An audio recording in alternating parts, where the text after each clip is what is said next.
Hey guys, welcome back to Dish Nation. I am so excited because I am here in London getting ready to sit down with director James Cameron, Kate Winslet, and the cast of Avatar: The Way of Water. Take a look. Great. Anyways, Now say that. Okay. Now say what you just said. Jim, you blew my mind. There you go. Now, what is your fascination with putting Kate Winslet in water? Why do you want to just, why do you want to throw Kate in water I just all the want to time? see Kate get wet. You know, it's very simple. What is it with James Cameron putting you in water? Like, what is it about you that he thinks, let's just throw it back in the water? Well, he knows I'm gonna do it. He just knows. Okay. He knows I'll do it. He knows I'm strong enough. He knows I'm, like, brave enough. He knows that I'm crazy enough. He knows that I love a challenge. Yeah. He just knows I'm the one who's gonna go, yeah, no problem. And then, you know, she kind of showed up for work, and I said, oh, and by the way, your character has to be underwater a lot. Is that okay? No, I'm kidding. She understood that that was part of the gig. Yeah. And she really leaned into it as character prep. And so when he called me and told me about this character, and he said she does live in and under the water, but don't worry, you know, we have stunt doubles and you can do as much or as little of that as you want. I'm like, hang on, back right up, start again. I said, are you telling me I would need to learn how to breath hold if I wanted to do this properly? And he went, well, you could. And I'm like, yes, please, yes. I love a physical challenge. Yeah. And I love being in the water. Okay, Sam, do you have something to say to me, Sam? The truth is, I have no social media whatsoever, but a friend of mine sent me your thing from Twitter, or wherever it was that you did outside Big Ben. Yeah. And he said, this guy is passionate about being there and interviewing you. And so it got me, I get very nervous about these things. Yeah. It got me very excited to come. Oh my God, did you hear that, Dishnat? Dish Nation. Oh, Dish Nation. Oh, Jesus. It's fine. But let's talk about this. The experience of seeing this film. So I was in there for 3 hours. I thought I was stoned the whole time, even though I was not. But when you come outside in the real world, you're like, what just happened? Yeah. For you guys, what was it like when you first saw the film? It's the same. Yeah, it's mighty. That's what it is. And It's an experience. Someone said to me, it's not about seeing this movie, it is about experiencing it. So, Yeah. 100%.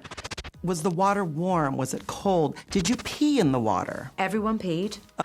And everyone would go, it's kind of gross, right? And I go, it really is kind of gross. But you're in it together. It is what it is. When you gotta go, you gotta go. When you're in the water for 7-8 hours, you just have to pee. Plus, being in the water makes you want to pee more, as we all know. 100%. Yeah. Now, I'm curious, if you two could avatar any notable figure, so you're gonna live inside any kind of notable figure, you're gonna be there, who would you want to be? James Cameron.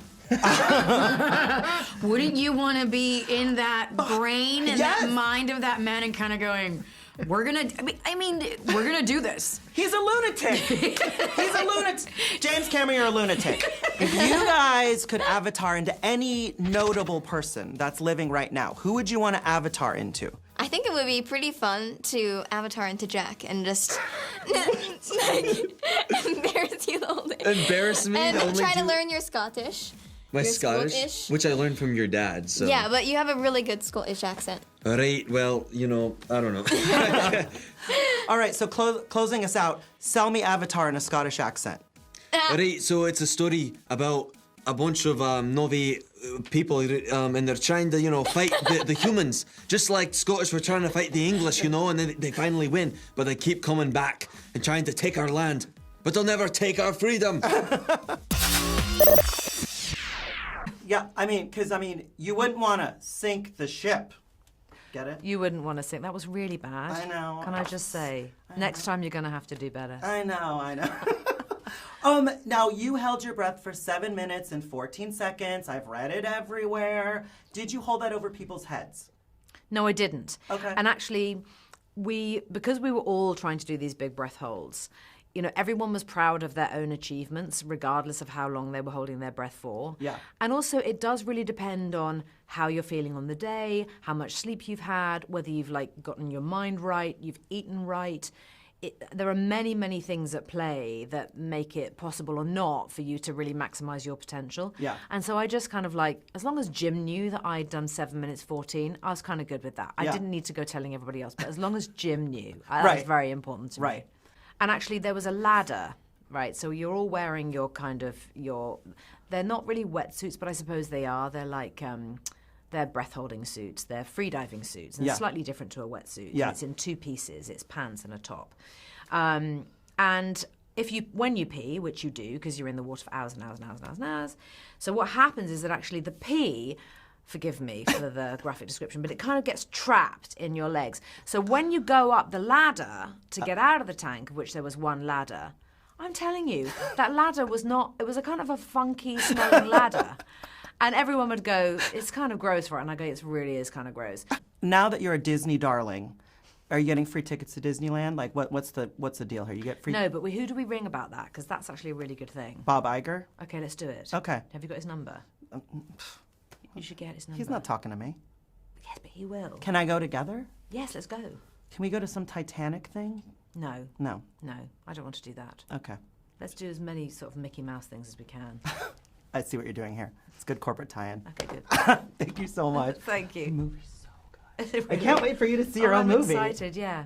Okay, now, I thought you were dead. Yeah. How are you in this movie? You died in the first one. Yeah. How are you back to life in this one? Now, did you see the film? I did see the I film. think it's been explained that my DNA Yeah. was banked Okay. by the company. Yep. RDA banked my DNA. Okay. And therefore, I'm back. They could reconstitute me. You know, I'm kind of like, well, what's the word? You know, Reinvigorated.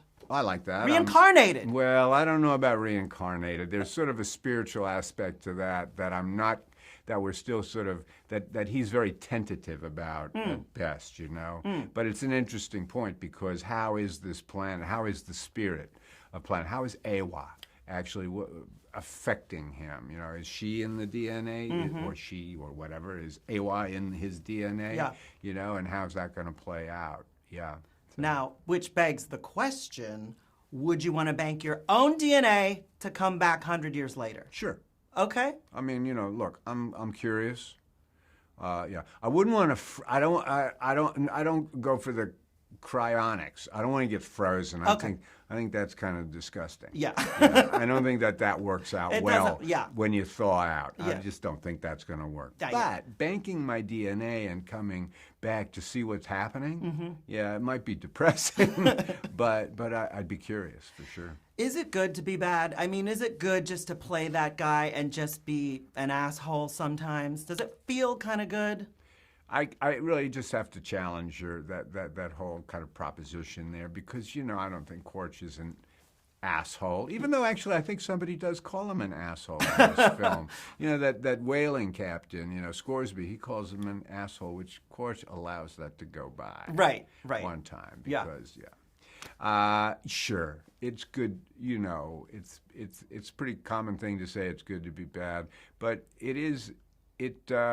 it's a way of exercising, both exercising and exorcising impulses and feelings that we all have, but we're just not allowed to play out in real life, and we shouldn't play them out in real life because they're bad.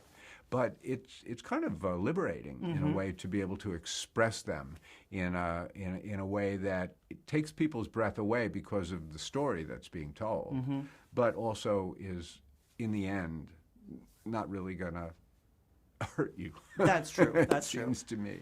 Wrapping it up, when you were a kid, could you have imagined this life for yourself? Was this your dream? Was it, or could you imagine a dream as big as what has happened in your life? I don't think that I could have imagined Avatar.